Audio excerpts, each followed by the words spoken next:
Hey, what's up, everybody? This is Drew, and welcome to the Kodeco podcast. In this podcast, we'll keep you up to date with the latest app development tech talk. Now, here's the show. This is the Kodeco podcast. This episode was recorded on Tuesday, the 23rd of January, 2024. I am your host, Dru Freeman, with my co-host, Susannah Skyer Gupta. It's true. Today on the show, we have Brad Ashburn, a university professor and iOS game developer in Hawaii. He teaches courses at the interface of natural science, computer science, and art. Brad was a Kodeco bootcamp graduate and mentor just last year. He is joining us to share his experience and advice on building and shipping his first app to Apple's App Store. Brad, welcome to the show. Thank you both for having me on. I'm really thrilled, especially to see the success of the boot camp, and to know that it's being turned around and it's generating more in this grand ecosystem of not just iOS but of apps in general. Normally I dive in and ask about you. First thing I want to do is I want to just dive in and ask about your app. What is the app that you created? I created a game called Sussy Circle. It's like the inspiration for it was when I was out with some of my friends. We have a 14-month-old now, but and then we were at one of those like arcades in the mall, and there's this game that has this light that goes around. You try to stop it, and you win tickets. It was real nostalgic, and I was like, I could probably make an arcade app kind of like that, like an old school one like that. So it was kind of based on that, about the having things move around and winning, and now there's level progression and leaderboards and game center and all that kind of stuff. So just kind of like an old school game, real different than the kind of the normal free to play, pay to win kind of mobile apps out now. Is it UI kit or Swift UI? Swift UI. Purely Swift UI, no game engine, just all pure Swift UI. Oh, that's really cool. So that shows you that you can actually make a compelling game without needing to do Unity or Godot or something that might be a heavy lift for somebody brand new. Yeah, I would say, I mean, some of the things, like if you're gonna like creating your own particle effects and things like that, would be way easier with the game engine. But since I was coming, I actually made it a lot of it during the boot camp as like a side project, because I wasn't busy enough with the newborn and boot camp and full-time job. But I wanted to prove to myself that I can do a lot of that, and I teach some of it too. So why don't you tell us a little bit more about your background? Tell us about being a professor and the like. Sure. So as far as my like app development journey, I came from an art background. I'd taken many art classes like in college, and then kind of when I was doing graphic design and Illustrator and Photoshop, we started doing some website stuff, and that was like slicing up. If you're familiar, like slicing up a Photoshop file to turn it into a website, and I'm like, it's kind of limiting in what you can do. I should learn web development. And then I learned web development, like the front end part. And then, well, that's kind of nice, but it's, there's no like persistence. I should learn the back end part. And then, and then after that part, you're like, well, okay, now I'm a web developer, a full snack web developer, as I like to say. And then I'm like, would it be cool to like use some of the like camera features or the gyroscope and things that you can't really do. So then I was like, okay, let's learn mobile development now.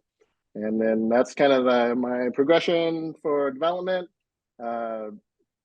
Teaching wise, physical science, chemistry, and then like I published computational chemistry. So I've always had some kind of computation background. But then as far as like applying it into like actually like developing and shipping apps is way different than it's like teaching intro computer science.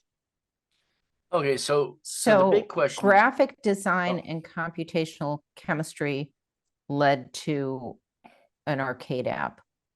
Yeah. It seems kind of crazy. There's like this. I started with the science thing, but I've always loved drawing, I mean, going back, even some of my earliest memories are like drawing my own Mega Man characters.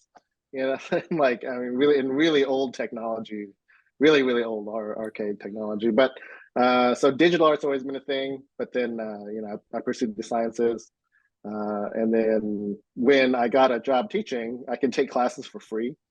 College classes for free. Yeah. So then I just started Yeah. going like crazy with all the digital, got getting back into it, digital art. And then that led all the way to development because I've always loved computers, building computers, that kind of stuff. So you said that you did the arcade app as sort of the side gig during the boot camp. And the big question always is, then there's a line that says App Store. I mean, I've developed hundreds and hundreds of proof of concepts and partial apps and even apps that I could say, I think that's done and it does stuff. What was it that tickled the line and said, this could go in the App Store? Yeah.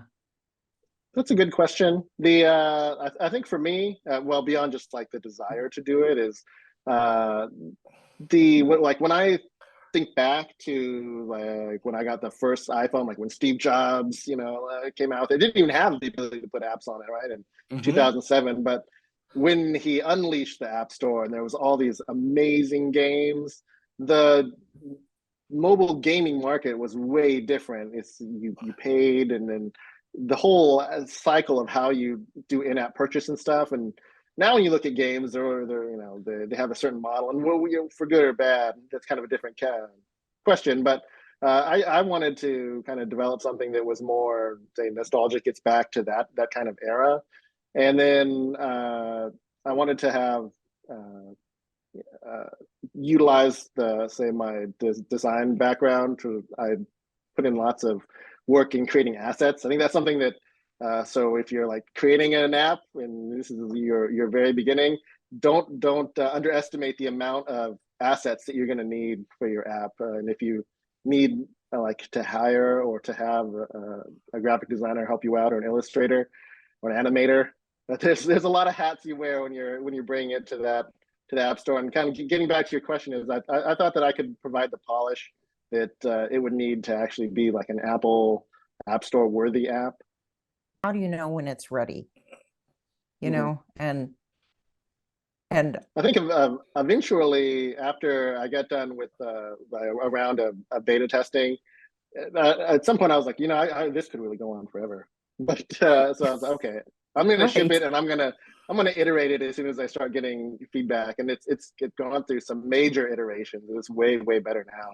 But yeah, I think eventually for me. It was also, I wanted to ship it around the time when the boot camp was ending, so I could kind of have that as like the double whammy, like the big apex thing for me is, and seeing like Ray and Matt, say, oh, good job, Brad, that's amazing. It was really fulfilling, professionally and personally. So this almost sounds like there wasn't going to be a line to tickle. This was part of the plan. Was, I'm going to make this app that's going in the App Store. I was always hoping, but kind of like you said, this is probably like app 20, right? 30. Can't keep track of how many. But this idea I had for quite a while, but I just could never actualize it without the hundreds and hundreds of bootcamp hours that I'd put in. So just getting to the point kind of where I was generating all these assets, and I had all the Game Center stuff ready to go. That was really when I think, I think I should actually bring it across the finish line and actually put it out there for people to hammer on the App Store. So is the app free or is it for purchase? It's free right now. I'm working on a bigger update, like the pro version that has more like real-time multiplayer and stuff like that. So that's that was kind of my whole plan, is to have a free version that's always free. There's microcurrency, but it's I've been going back and forth between whether to add that in-app purchase in or not. But I think I'm just going to go with a version that actually has like real-time multiplayer in it. So the microcurrency now is like, it's like pretend money within the app, but one does not exchange actual money for like a big pile of pretend money. Yeah, yeah. I mean, it would be very, very easy to add that in there. Just Yeah. buy 100 coins, but I haven't done that yet. I kind of resist doing that just philosophically for why I put the game in there. Well, also I think you're if a you parent now, so you see like how badly that can go south. Oh, Dad, can I have your phone? Oh, yeah, 100 berry packs, 200 berry packs, 20,000 berry packs. yeah. I mean, and you know, if you play any mobile game, really, you see how many levels of in-game currency there is. So Yeah. for me, I think if you're gonna go that route, you should probably design the whole way you're gonna monetize it before you even start developing it in a real serious manner, right? Because it's just there's so many levels of microtransactions now, so many different kinds.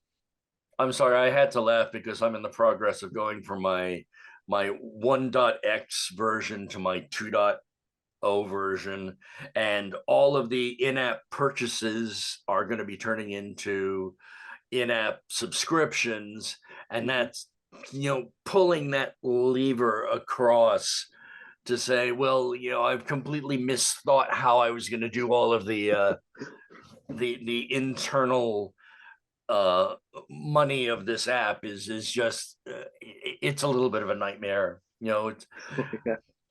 and I I think that's understand the not whole wearing. uncommon.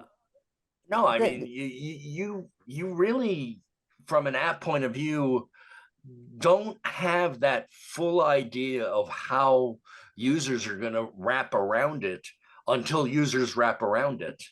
And I think you don't know if you're making an app with the hopes of profiting from it, which is not the only reason to make an app, and it's not the only reason to put an app in the App Store. No. But if you're hoping to make money, like knowing this monetization model, like it's going to be all paid up front, or it's going to be free but with in-app purchases, or it's going to be free trial and a subscription, you don't know till you try it. And you may try one thing and then think, that's not the thing. And then if you have to change the model entirely, like Dru's speaking of, it's kind of stressful. But it is, I mean, if there's some way to know that's not trial and error, I please write in, listeners, and tell us, because we have not run across it yet.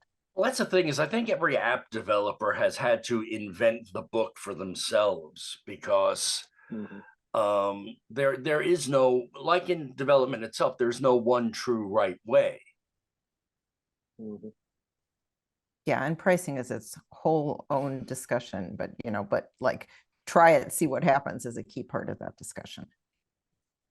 So was getting a paid developer account part of the boot camp, or did you have just the regular developer account and then ramped up? You don't have to have a paid one for the boot camp itself, because now that Apple lets you put the apps on your own devices without having a paid account, you can go through the whole boot camp without it.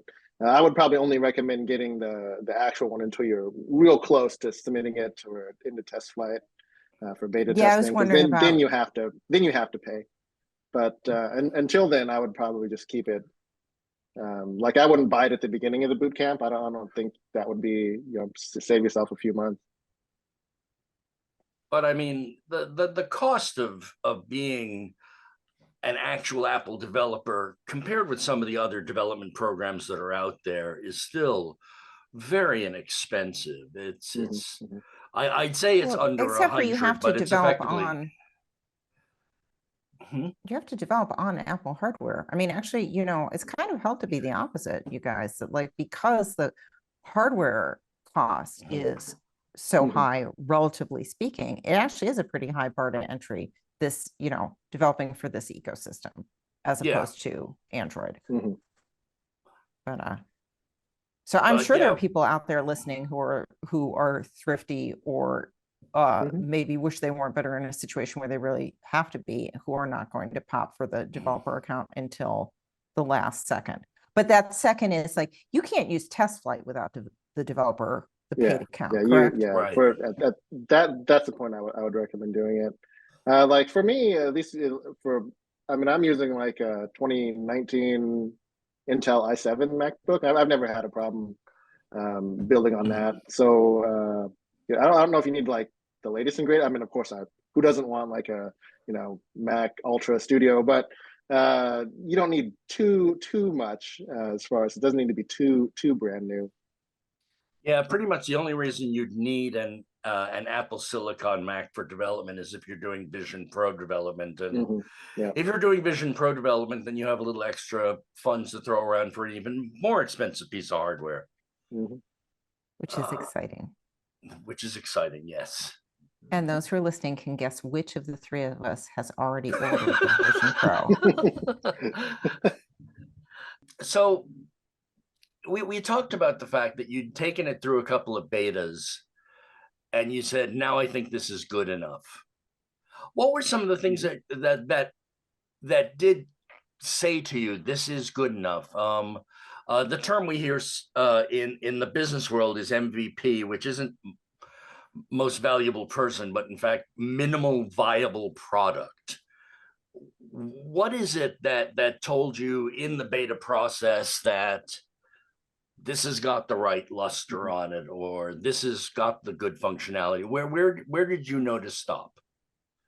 I think the gameplay feedback was getting better and better, and some of the UI was getting better.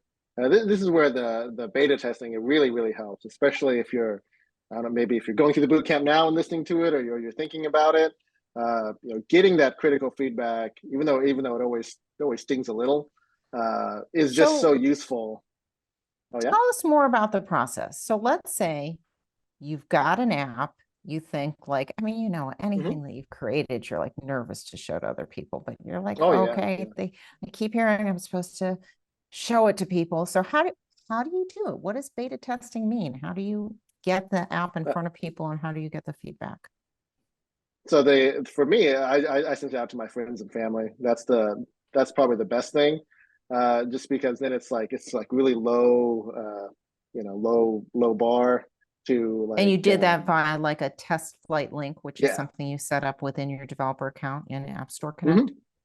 Yeah, so at that point it's time to get the account and learn test flight. So that's another thing, is like you're hardcore, you're developing your app, and then like, well, learning how to use test flight is different, right? So now you might be building your app and then using Illustrator to build your assets, and then now you're learning test flight. So there's quite a few different hats you wear. But yeah, so getting it up into test flight, sending out the link, and then getting that good feedback, like, oh, it's really frustrating that the UI, like, why isn't there a button that lets me do this? And that kind of feedback after a few cycles, like for me, I was like, oh, my first version's really good, but then, oh no, it was really bad compared to what it really bad compared to what it is, currently. But I think at the point where I was integrating all the game center stuff, and there were leaderboards, and people were moving up and down, and you're winning achievements. At that point, I think, okay, I think I should just go ahead and release it to the wild and see how it goes. And you basically just culled from friends and family? Yeah. So that was it. I mean, I found out after the fact that Kodeco has a kind of like a server, Discord server with people that will help test flight. So wow, that would have been really great 2 months ago. But so that is, and I even saw after the fact that Kodeco has like courses and books on getting your app into the App Store. I just kind of did it from learning as you go and reading articles and stuff. But yeah, like if you're really committed, you would read that. But it's so hard because you're as a developer, you're so excited to code, right? Like you're coding and coding. So to it's like, I'm gonna just stop learning that, and I'm gonna learn how to add this extra feature in App Store Connect. It's like you want to be back on the keyboard hacking away. Yeah, it is difficult to push pause. And for folks listening, so the Kodeco Discord channels are open to, you don't have to be a bootcamp participant to come. Like, I think is it brag about my stuff? It's something like that, where you can talk about, what you've made, and then other people will look at what you've made and say supportive but useful things, hopefully. So hopefully. So when you sent out your test flight link to friends and family, did you also do did you have video calls with them so you could see them using it? Or did you sidle up to them and say, here, try this now?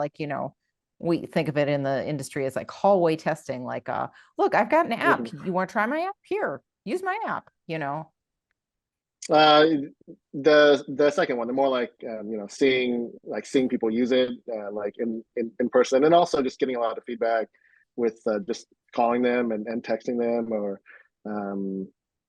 just kind of ask. Usually I didn't have any. I didn't actually use that official feedback through test flight. They would just message me your app crashed when I did this, and I'd be okay. Tell me exactly why it crashed. Right. And then did what, and then okay. What?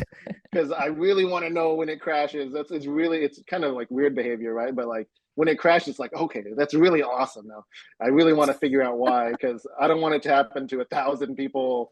When it launches and then it gets 1-star reviewed a whole bunch, and then you're dead.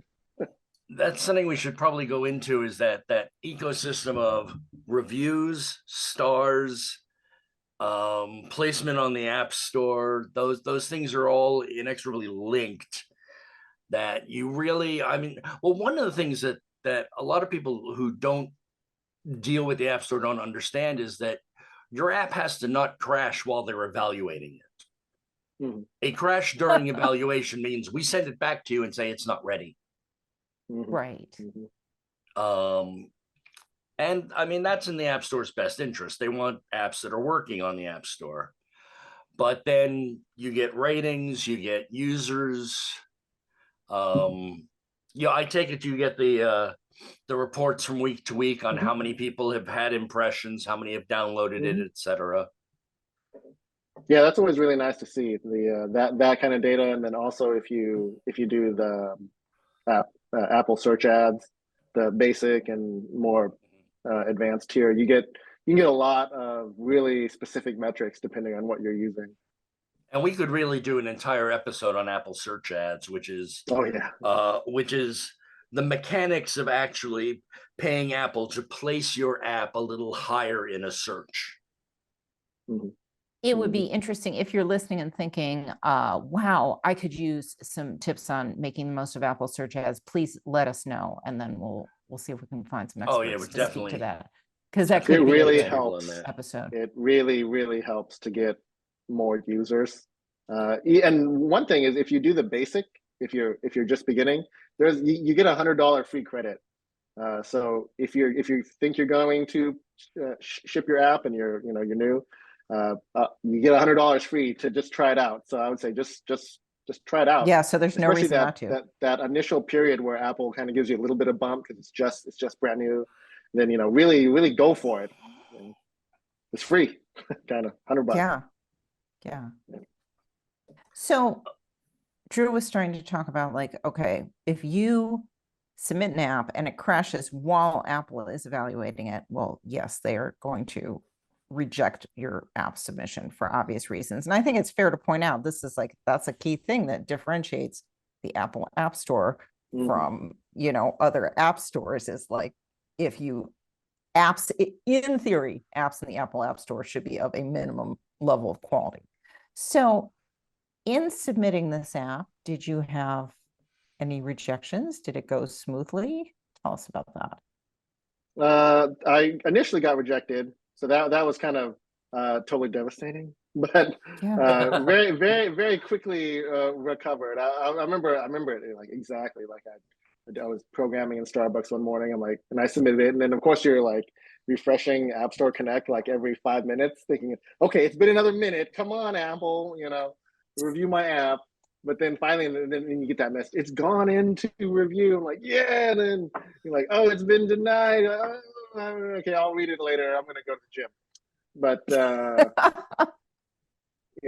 luckily for me, it was mainly about all the assets you create for the App Store itself. I think I had in the iPad version of it, I was using a mock-up of an iPhone. And they said, you can't do that. So I'm well, I'm really amazed at the level at which they really review. you think about all the mechanics of the game itself. You know, the thousands and thousands of lines of code, and they found that, oh, you know, one of your assets in the App Store it's not going to pass muster. So that was actually pretty good. I spent years working on mine, and when the first the first denial came through, I also had that sense of devastation. And the worst part was, mine was a sub clause in the entire list that said, we have too many of this kind of app already. Oh. And I had to basically write a letter saying, well, here is how I differentiate. Did that do the trick? Yeah. The one thing, and I think it's really important to stress, is if you get a denial from Apple, don't freak out. Don't post on social media that Apple sucks. Take time, analyze what it was that you were rejected for, find out whether or not you can explain why this might not necessarily be your situation, because they go through so many apps so quickly. And if it's a 1.0 app, they're going to scrutinize it. Mm-hmm. Yeah, so there's such a difference there between how long it stays in review for a 1.0 app versus an app that has been through several has gone through versions. You know, take that time, see where you can say, I differentiate from this clause, or I don't break this clause because. Be polite, be professional, and you'd be surprised at the number that go to the review board and they go, oh, okay, continue. Because that's what happened with me. Was I was stunned. I was miscategorized, but that's because my app was unique and unlike on the other ones that have come before it. So, and I think especially if you're at the real beginning of your journey, that and you have that had a ton of imposter syndrome, and like when can I call myself an iOS developer? You know, when I graduate the boot camp, when I get a job, when I publish an app, like when is it? And then you get the denial, like, well, I'm clearly not a developer now because, you know, Apple, I submitted it once and Apple didn't approve me. Yeah, you're a developer the second you get you're a developer the second you get Hello World to compile.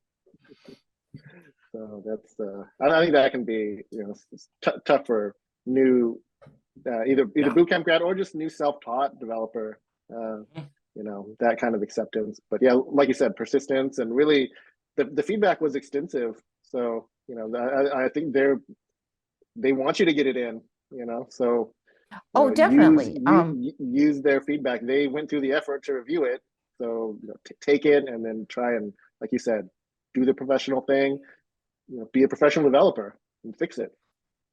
I do want to step back and make sure we mention, so when Apple is reviewing your app, they're reviewing it not in a mystery way, but against the app review guidelines, which are something that you can read and should read before you submit the app. And then if they reject it, they will reject it and cite chapter and verse. They'll cite where in the review guidelines they feel that you've gone awry. And so then you can look back at, like Dru was explaining, and say, oh, well, that actually doesn't apply to my app, or think, oh, yeah, okay, I am missing that, and resubmit. And within App Store Connect, there's a place to do that. And yeah, of course, they want us to get our apps in the store because they take a percentage cut. So, you know, this is their financial ecosystem. And you can even say chapter and verse is a little vague, and I wasn't sure. And the next thing you know, they're going to say, okay, your app is fine. And then you'll see an improvement to the list the next time around that removes some vagaries. Yes. So you're actually feeding in as well. Yes, absolutely. And I will say, from my experience, the two times that really get much tighter review are first time an app goes in, the 1.0, and if you switch to subscription, then it's like the magnifying glass comes out and they turn your app upside down and turn its pockets inside out and shake it really hard. And I had the experience recently with my tiny, you know, employer. There are 4 of us, that we ended up calling. So when you have a paid developer account, part of what you pay for is developer support. And those are real people. And there's actually humans who answer the phone and can provide App Store Connect support. And so if it really goes south, call them and they will help you. Mm-hmm. One of the topics that we've been discussing a lot over this season and a bit of last season is AI. And obviously the question, Brad, is have you used any of the AI tools associated to help you get your app together, up and running, et cetera? I haven't. I've been keeping abreast of the technology. We talked about it in the boot camp. Using the tools to kind of help in development.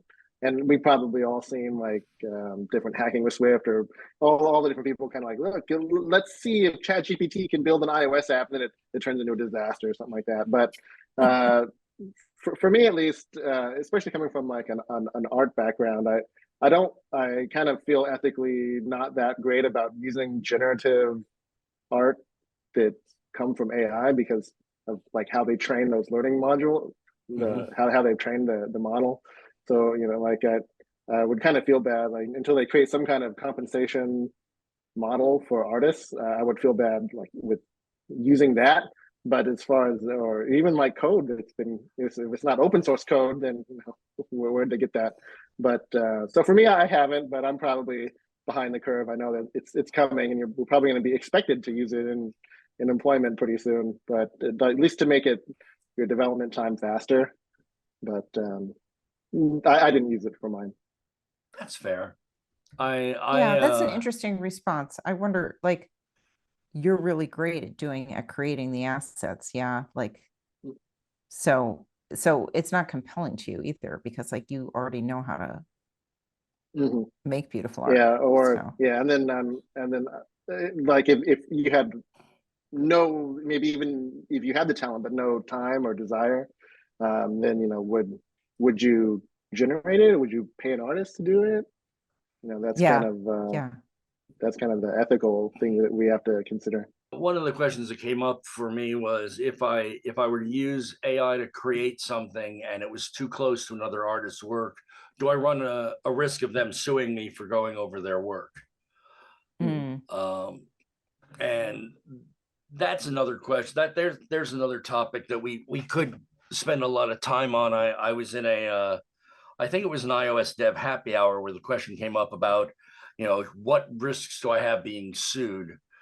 And I often term that as it depends on how large you are and how much money you have to be sued for. If you've got one free app out there, there's really nothing for them to go after you. If you're Microsoft, that's a different story. You've got coffers and you've got lawyers. So, but in general, now most of my artwork, I went to places like stock photo type websites, and I got memberships, and I went through the photos and did the attributions as they suggested. Actually, I think in one I bought I don't have to attribute because I'm paying extra for this artwork. What resources would you recommend facing the App Store? You said that there was one book that is in Kodeco's press that is getting your app into the App Store. Yeah, and we have those. There's one for iOS and there's an Android one also. Yeah, so the Kodeco stuff is nice. I looked at it, like I said, after the fact, and then also while I was a bootcamp mentor towards the end when we started thinking about as the students get closer to graduating, some of them are thinking about building out their app to be like a full App Store app. So they have a lot of questions about how can we get it there. They're really nervous. So those that definitely comes up. So I would say those on Kodeco. But if you don't want to buy those, I just got a lot from YouTubers like from Sean Allen, Code with Chris, Hacking with Swift, Paul Hudson. So the community is quite active on social media too. I'm sure if you just send out a post on LinkedIn or social media about how do I do this kind of stuff? And then you link a bunch of people. The developer community is vibrant in iOS, so I'm sure Yeah. they can always point you to cool free resources or paid resources. But and then kind of like what you said, Suze, the guidelines are there on Apple's website.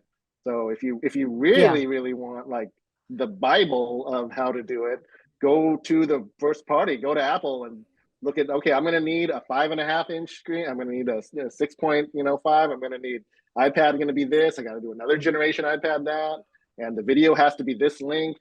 It's all there. So Yeah. that was And a good it's point that you worth, brought up. like, if you think, oh, I put an app in the App Store a couple of years ago. I know how to do this. So I'll prepare this, that, and the other thing. Or like if you're saying, I'm going to hire a designer and I'm going to ask them to prepare this, that, and the other thing. The size guidelines change. So Mm-hmm. check first before you contract your designer to pay to create these things. So, because it might have changed. Because you'll find yourself cutting little edges off of your pictures just to make sure they fit the right dimensions. For example. Yeah. No experience there, not at all. Videos. Did you make videos? What do you think about, like, how'd you figure out doing your screenshots for App Store Connect? And did you do videos? And do you think it's worth it to do videos? Well, honestly, because I was just going about it. I found out when I got to the screen that said I needed to upload a bunch of photos, and if you want to upload a video. So anyone listening, you probably shouldn't figure it out that way. You should probably go in knowing what you need. But but for me that wasn't a big deal. I mean, I even took that Figma course that Kodeco has, using Figma, which is a fun course because it has Ray wearing cowboy hat. But besides that, I had familiarity using graphic design software, so it was really not a big deal to design screens. There's also like there's websites you can use, kind of like Wix for app development, where you can they have templates you can use and that kind of thing. I haven't made a video yet, but I think it's a good idea to have like a gameplay video. I made some myself, but I didn't like my editing very much. Like I needed to have it more dynamic, so I just cut that. And then I was like, well, I'll just wait for my 2.0 release, my bigger release, to do like a much more polished product video. You see some kind of a video, especially for social media. Mm-hmm. Yeah. You can reuse those or have a video for social media and cut it down for the App Store, or cut it into pieces for the App Store. So it doesn't have to be multiple videos, or it doesn't have to originate as multiple videos. Do you just have the one app in the App Store, or do you have multiple apps in the App Store at this point? After the first one started getting larger, I came up with a second one, mainly, and then that one was interesting because I wanted to learn UIKit, because all my training at that point had been Swift UI, and then my mentor, who was a software developer at Meta, we always asked him which one should I use? It's such a big question. Which one should I learn? And his answer was always, learn one. In this case, you're learning Swift UI, and then you will encounter a need at some point to learn UIKit, and that's the time when you're going to begin to learn it. Or you'll be in a company, and there'll be a situation where you need to learn it, and then you'll learn it. So for me, it was some of the feedback I got from my first game is, this is a cool game, but why can't I play against other people in real time? Like, oh, that's really hard feedback. That's going to take a lot of different development. That's not like adding a button to the home screen. Yay, client server. So for me, it was like, okay. And then that's a UIKit framework.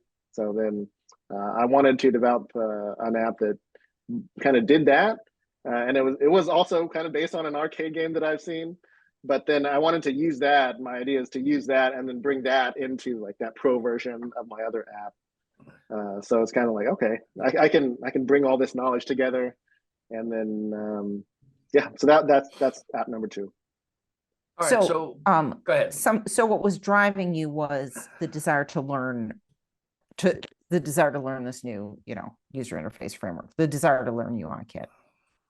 Feel free to tell us the name of this second app so people can look it up. That was called Dot Match Duel. It's like a really fast finger dot matching game.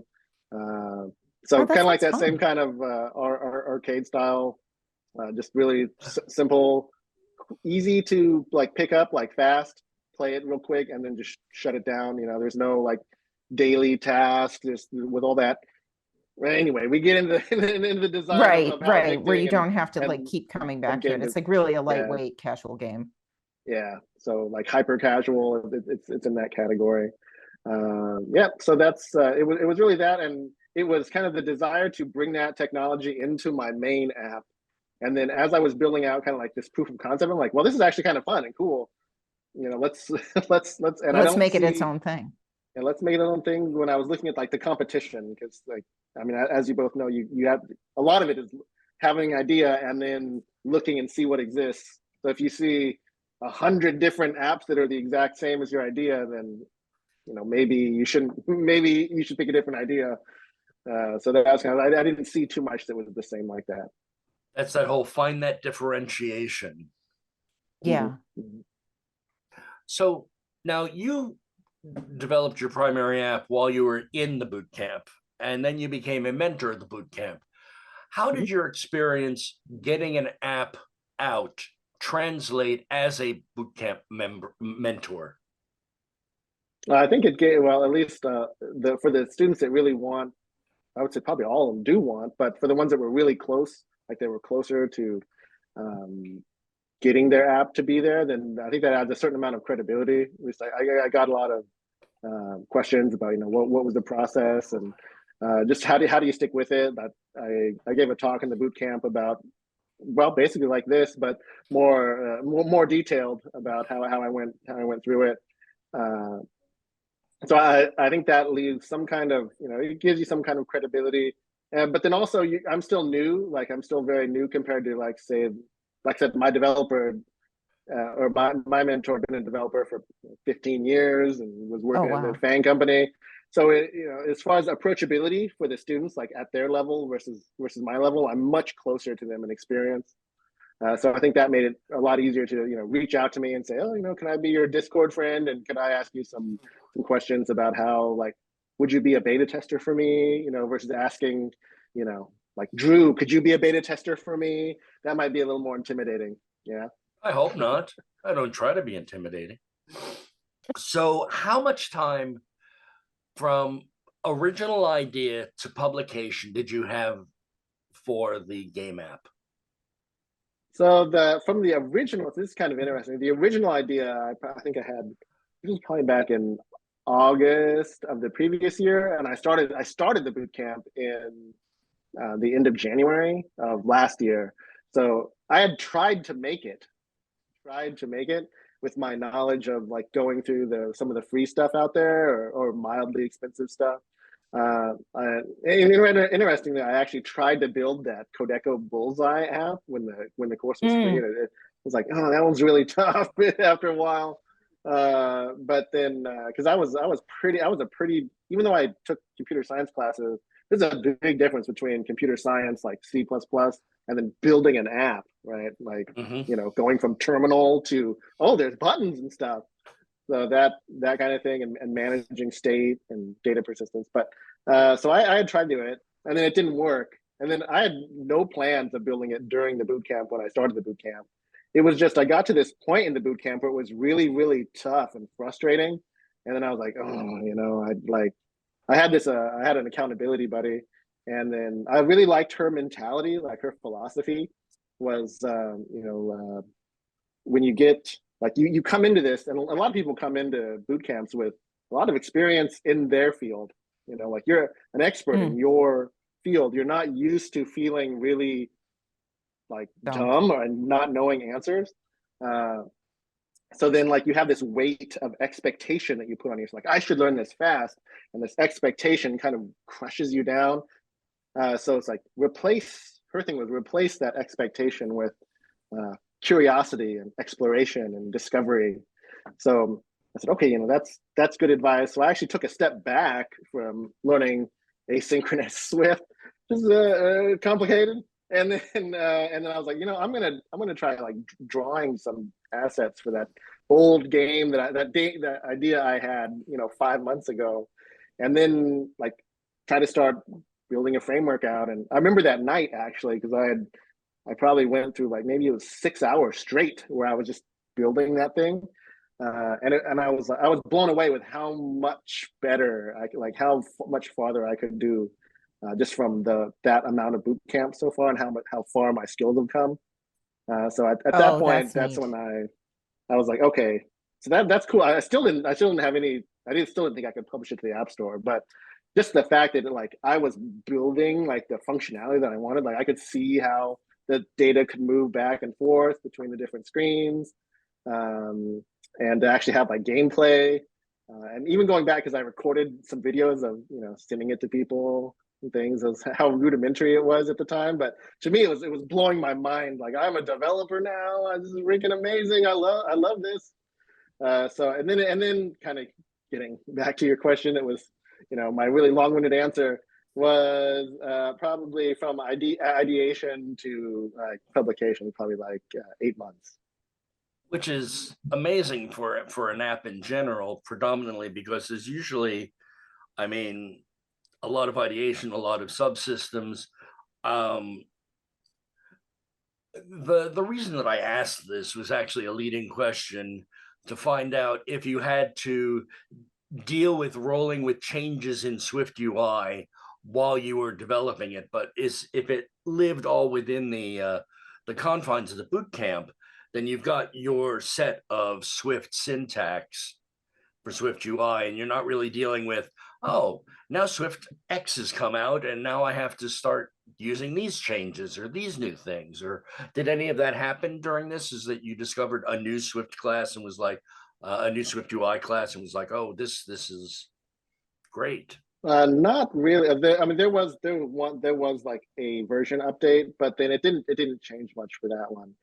For this cohort that I just mentored, it did they introduced quite a bit of different functionality, like with Swift macros, and how like you have observable now, and that's quite different. And then the students like, I just finally wrapped my head around binding and add observable object and environment object, and now there's a macro that does it. What the heck, and now there's like content unavailable view. Like, that's a cool view. I really love that. That's so handy. I know. I'm like, oh, then everyone wants to upgrade to iOS 17, but then like we're doing it in 16. So,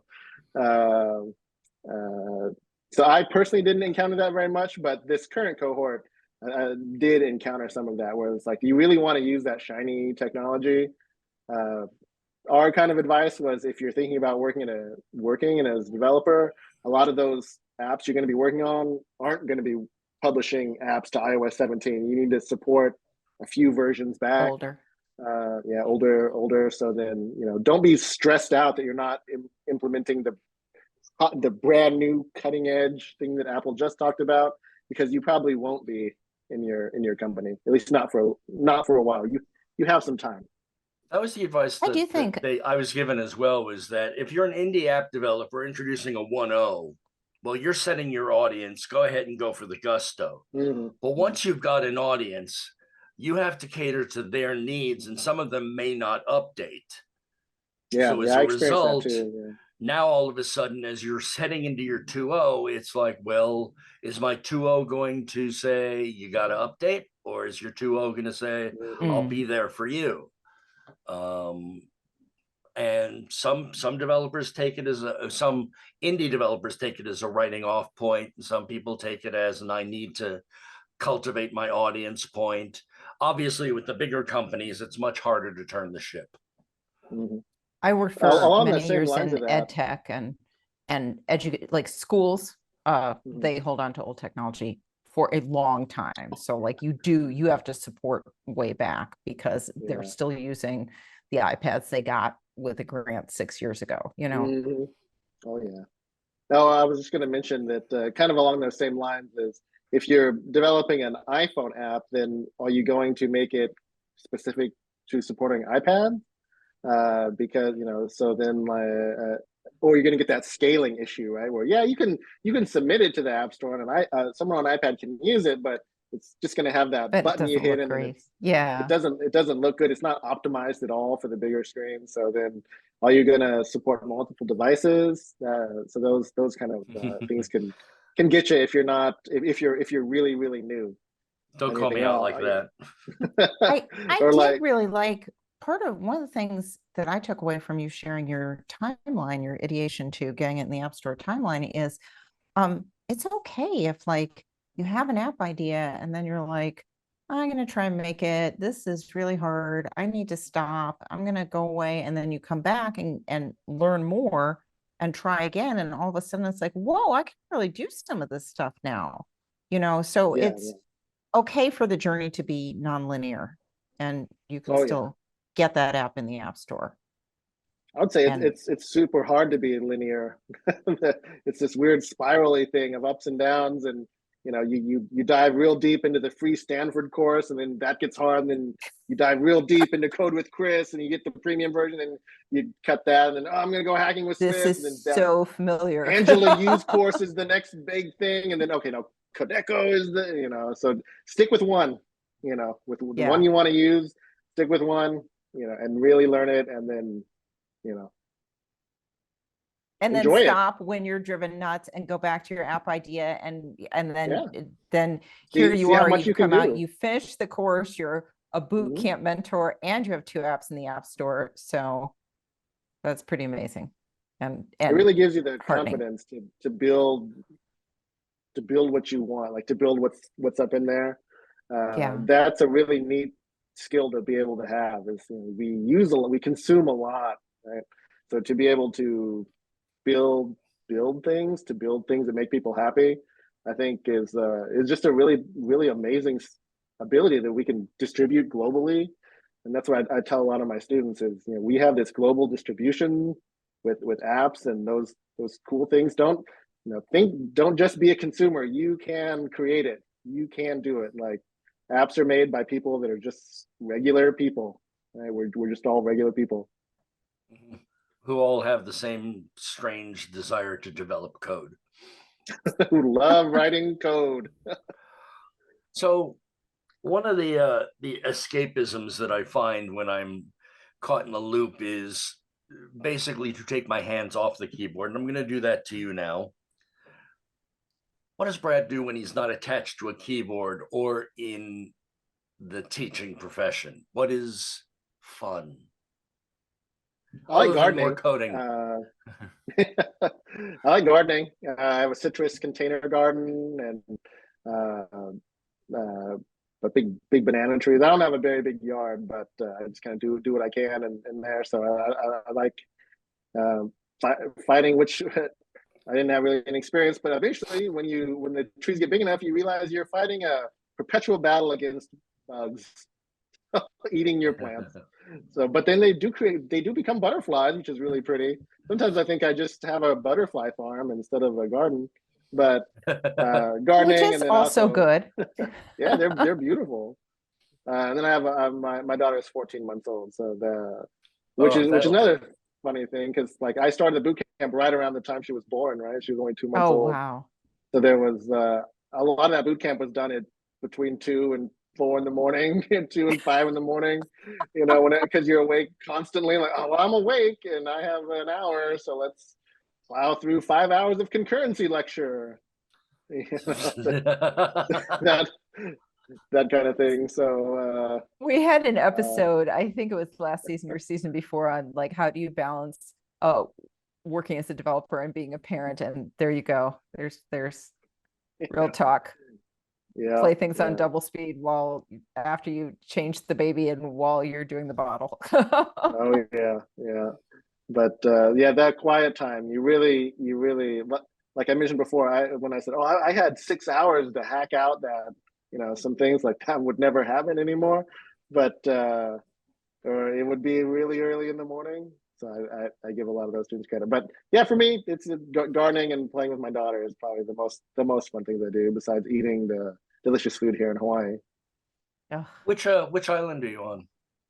Oahu, the most populous one. Yeah. So I'm curious, in your role as a boot camp mentor, when your students were asking you about the App Store and getting an app into the App Store, what do you think, what questions came up a lot? What concerned them the most? Kind of like a lot of what you said, Drew, was when am I going to be ready? Like, when is it going to be ready? I think was a big one. Asking for it, very humbly asking if I could be a beta tester. I think just a lot of like testing out making sure that their database stuff, like their back end is tight. Because a lot of what we do in the boot camp and a lot of what you learn initially is always the front end stuff. You're a front end. We develop the front end. That's what iOS developers do, and then there's the back end, right? But when you want to bring something to the App Store, it probably is going to have some kind of persistence and database and things. So just a lot of those kinds of questions came up because they weren't really part of the curriculum. And Swift Data just came out, so that was like a big thing. They're like, can we use Swift Data? So that was a big thing, and I was like, I have to learn it. It just came out, guys. So that was one thing.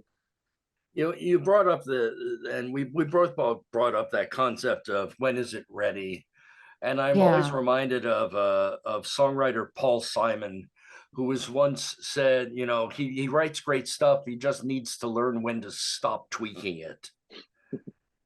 And I think developers all suffer from that. Is like, well, I could still do this or I could still do that, and it's as a one shot one person team, it gets easier because you can put on the hats that say I'm a program manager now or I'm a product manager now, and say, look, this has to get out by this date,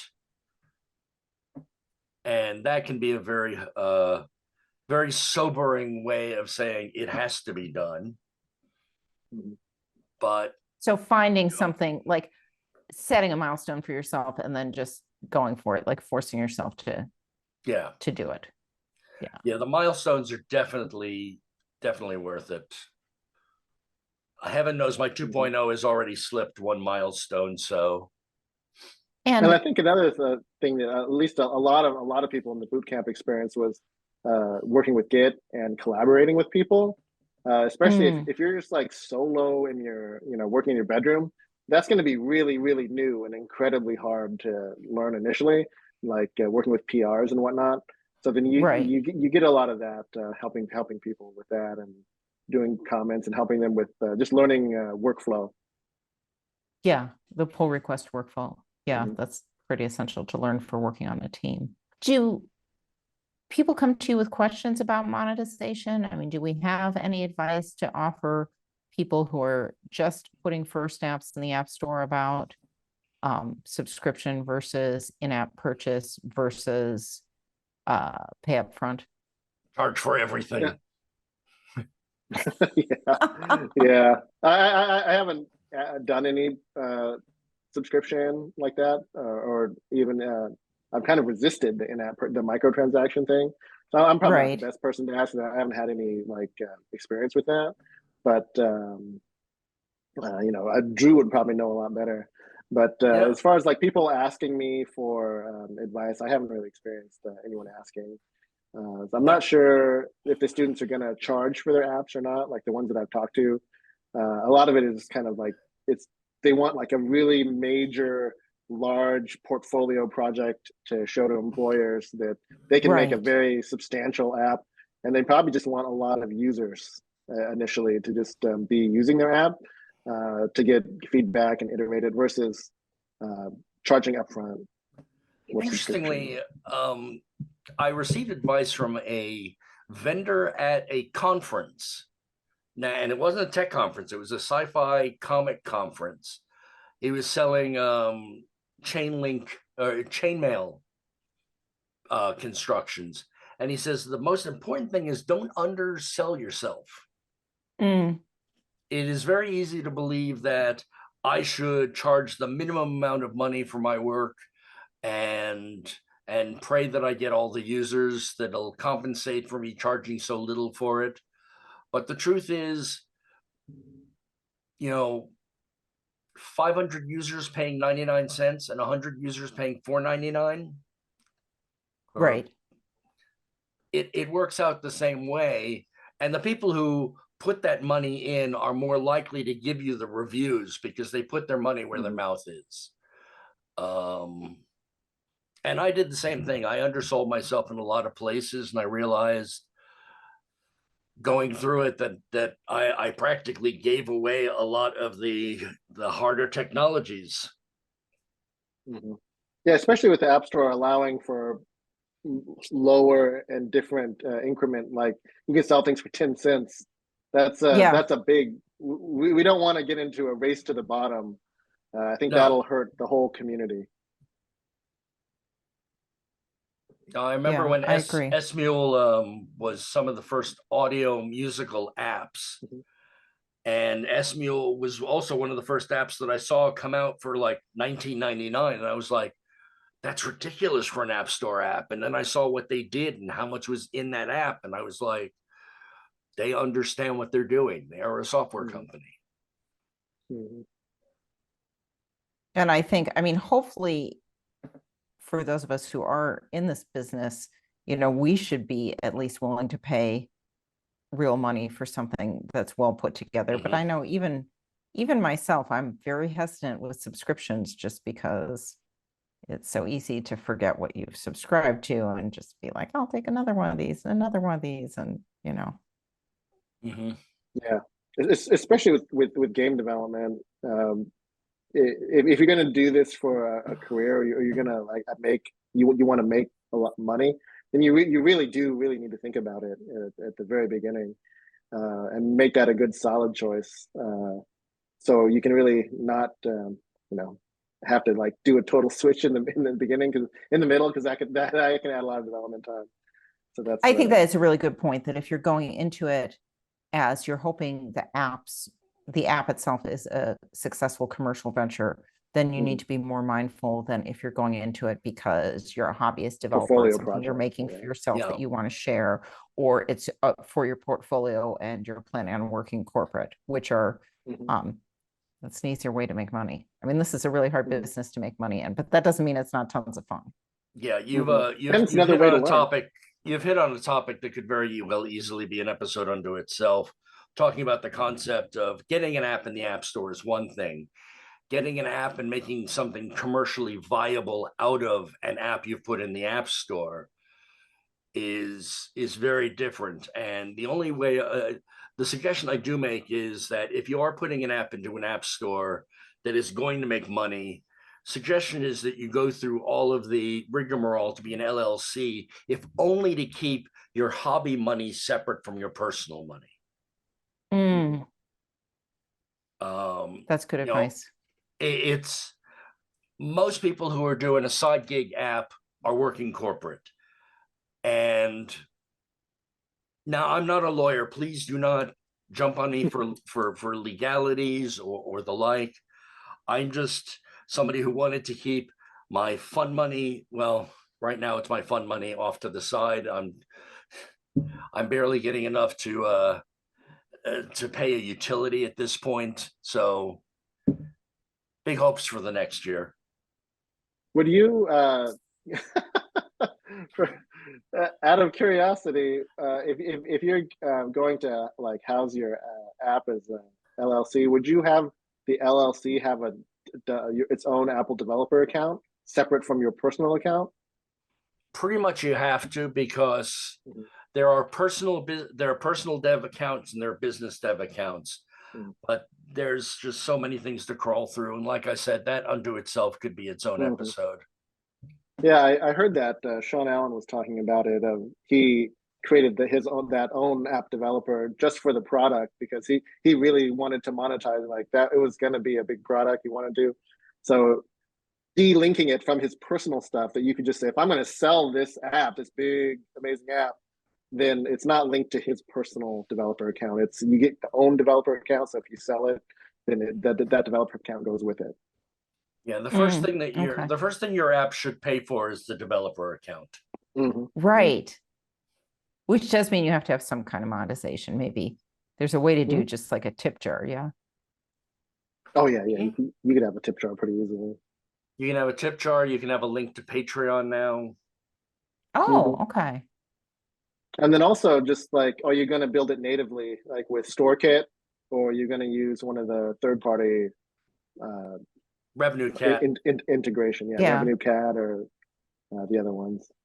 So, and I know that recently we got, for iOS at least, not Mac OS, Revenue Cat you can do a paywall through Revenue Cat pretty easily, which is a nice shortcut. And it also helps because Revenue Cat has already gone through the rigmarole of all the fine print that Apple has concerning subscriptions. Right. All right, Brad, it's time for the all-important question. This is a crazy time in the world. I know there were fires in Hawaii. There's fighting all over the world. Everywhere. How do you find your own zen, your own calm through all of this? What is it that keeps you able to just stop and enjoy and go forward? I think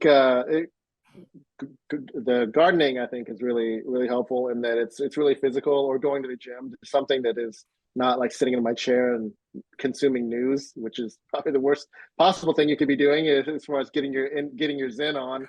But that kind of just seeing nature, kind of going way back to the beginning when I was mentioning that I'm teaching a class on like the computer science, life science, and art, and where we do a lot of computational modeling of nature.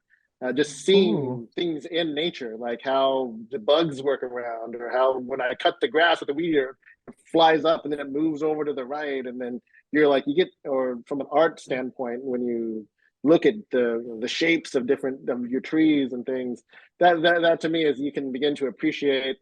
You can look at, like, different people can look at the same thing, but then see it and appreciate it at different levels.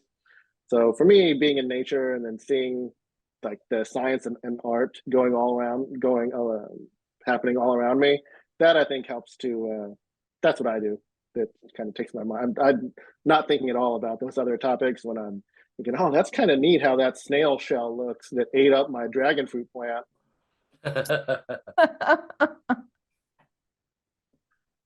So is there anything that we haven't asked you that we should have asked you? Is there anything more that you'd like to share about getting an app in the App Store, about your mentor experience or your student experience in the boot camp? Yeah, I would say just since I am a teacher, and I do try to inspire students to be their best, whatever their best is. I always say, I'm not trying to make you a software developer. Just use the tools that I'm teaching you to whatever career you have to make that more empowered. But I would say, since most people that are probably listening to this podcast want to be developers or are developers already, or maybe you're thinking about doing some kind of intensive study, is to go for it.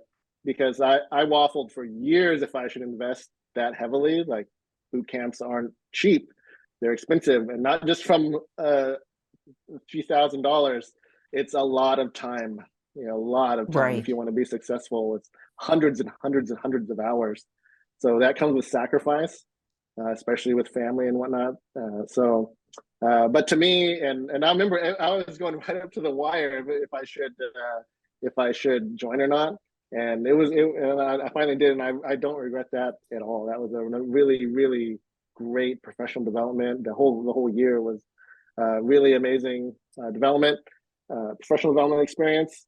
And also, kind of getting back to what we talked about before, is it opened my eyes to the community that is Kodeco, the Discord server, and how many opportunities there are, and even this cohort that I just mentored, where we had some incredible developers that you see on Twitter or X or whatever, but you see on social media, you see on LinkedIn, like, they're really famous. Like, I say, oh my God, you're famous, and the connections that they have, and then you feel like you're part of the community. Like you were saying, you see people that you hear about And that can start when you really make that investment to be part of a community. And that is also, that community aspect brings that accountability and things that it's hard to put that into like writing when you're, or like if you're watching YouTube videos, should I do this, should I don't? That really to me is the value. So the investing in yourself, I think, is one of the biggest things, and take the leap if you're thinking about it, because then you can, if you have some ideas and you want to build it yourself, I think that anybody can do it with the dedication. I like that. Take the leap. That is great words to really send us off with this one. If you're thinking of putting your first app together, if you're very close to putting your first app together, if you've got code on the floor that you've been thinking about, I really appreciate that. Take the leap. Brad, I really want to thank you for having joined us today. You have given us great insight into all of this. I especially appreciate it also being in your seat that I'm in the process of moving toward a 2.0 of an app. And I know all of the ups and downs that involves. But again, I really want to thank you for joining us today. Thank you for having me. What a pleasure to meet you. And I'm excited that we're going to be able to share these insights with our audience. Great. Thank you. You can always find us on social media. I am Podcast Dru. Suze is Suze Gupta. And Brad is Brad Ashburn, ASHBURN, on your favorite, what used to be known as Twitter social media.